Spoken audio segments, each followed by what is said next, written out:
All good? Okay. Okay, wonderful. Good. Awesome. Madam Vice President, pleasure to meet you. Thanks for your time today. Brian. Our audience appreciates your time as well. Of course. As you know, we're sitting here in a state and arguably in front of an audience that 54 days from now could decide the outcome of this presidential election. Yeah. You hear it more than I do. People want to know more about you and about your specific plans. At the debate the other night, you talked about creating an opportunity economy. I wonder if we can drill down on that a little bit. When we talk about bringing down prices and making life more affordable for people, what are one or two specific things you have in mind for that? Well, I'll start with this. I grew up a middle-class kid. My mother raised my sister and me. She worked very hard. She was able to finally save up enough money to buy our first house when I was a teenager. I grew up in a community of hardworking people, you know, construction workers and nurses and teachers. And I try to explain to some people who may not have had the same experience, you know, but a lot of people will relate to this. You know, I grew up in a neighborhood of folks who were very proud of their lawn, you know? And I was raised to believe and to know that all people deserve dignity. And that we as Americans have a beautiful character.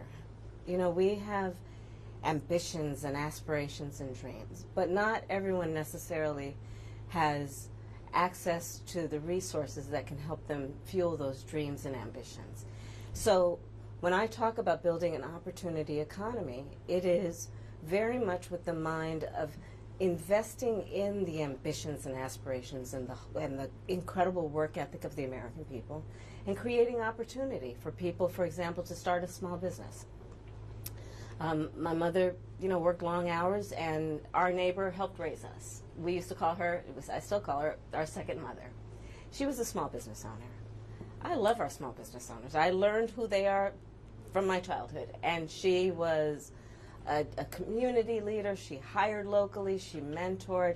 Our small businesses are so much a part of the fabric of our communities, not to mention, really, I think, the backbone of America's economy.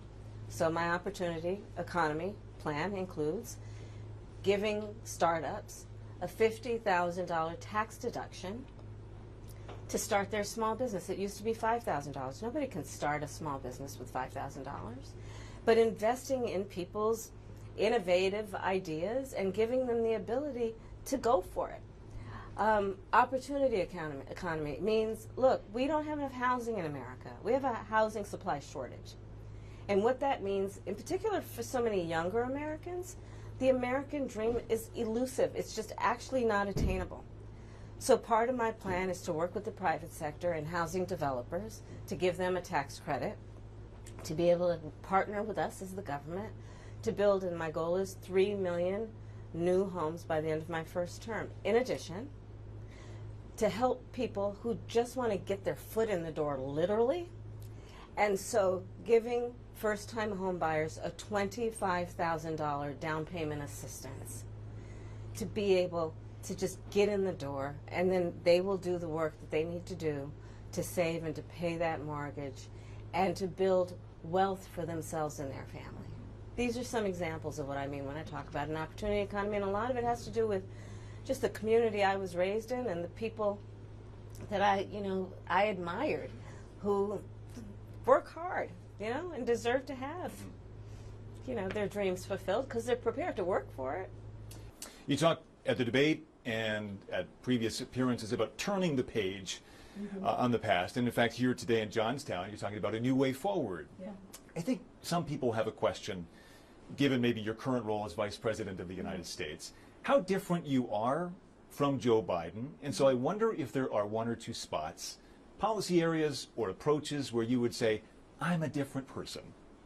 Well, I'm obviously not Joe Biden, and I offer a new generation of leadership. And so, for example, thinking about developing and creating an opportunity economy where it's about investing in areas that really need a lot of work, and maybe focusing on, again, the aspirations and the dreams, but also just recognizing that at this moment in time, some of the stuff we could take for granted years ago we can't take for granted anymore. For example, another plan that I have that is a new approach is to expand the child tax credit to $6,000 for young families for the first year of their child's life, because that is obviously a very critical stage of development of a child.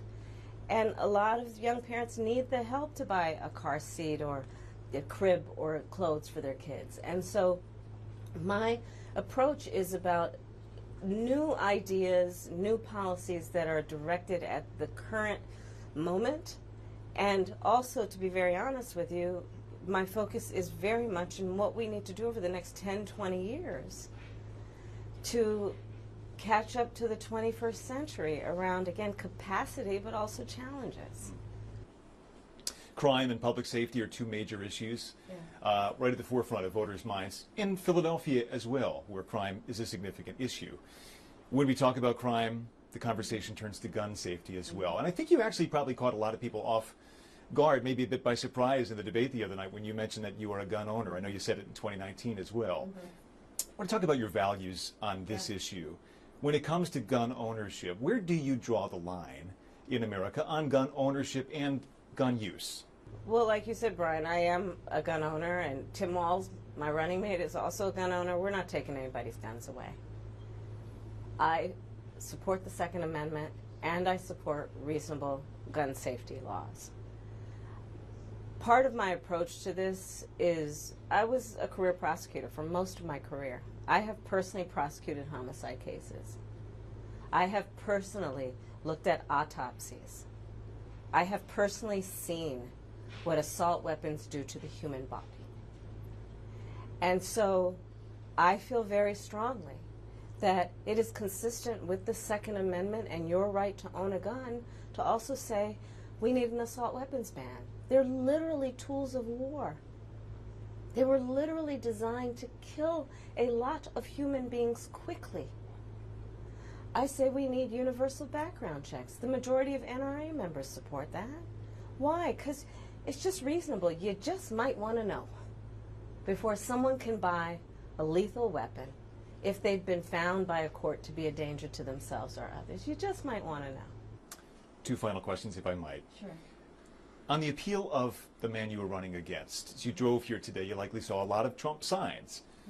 He has an historic appeal in this country. And as you are someone running against him and trying to understand that, I wonder how you distill it. What do you understand his appeal to be? And how do you speak to his voters? Or maybe people who just share his values but are open to something else? I, based on experience and a lived experience, no. In my heart, I know, in my soul, I know that the vast majority of us as Americans have so much more in common than what separates us.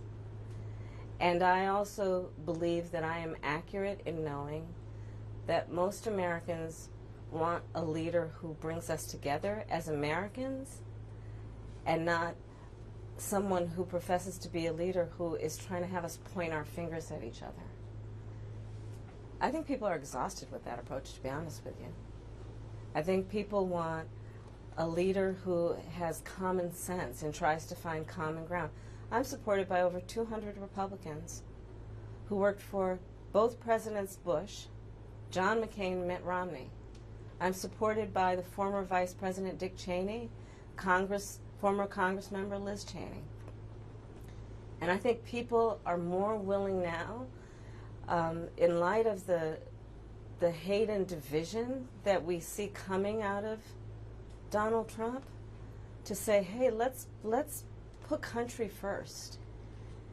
And I think that just makes us stronger and more healthy as a country. To say, look, we can all debate our differences around, various policies, but let's stop with the division. Like, enough of that. Let's bring everybody together. And finally, as you introduce yourself to America in a new way, they've heard much of your story at the Democratic National Convention and in that debate earlier this week. If there's one thing that you wish Americans knew about who Kamala Harris is that you don't think they know yet, what would that be? I don't know. I mean, Probably it's not very different from anybody watching right now. I love my family. One of my favorite things that I lately have not been able to do is Sunday family dinner. I love to cook. I have incredible friends. My best friend from kindergarten is still my best friend. I think that, I mean, I have a career that really, and I said it the other day, you know, as a career prosecutor, I never asked a victim of crime, were they a Republican or a Democrat. The only thing I ever asked them is, are you okay?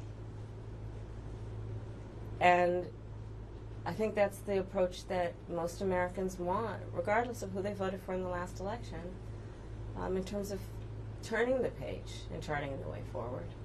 I imagine you're looking forward to cooking Sunday dinner again. I am looking for it. Yes, I am looking forward to cooking. With the whole family gets involved, the kids each have their role. Yeah. Well, it's a beautiful family, and we thank you for your time. Thank you. Pleasure meeting you. Thank you, Brian. So much. Thank you. Thank you. Thank you all. Wonderful. Thank you, guys.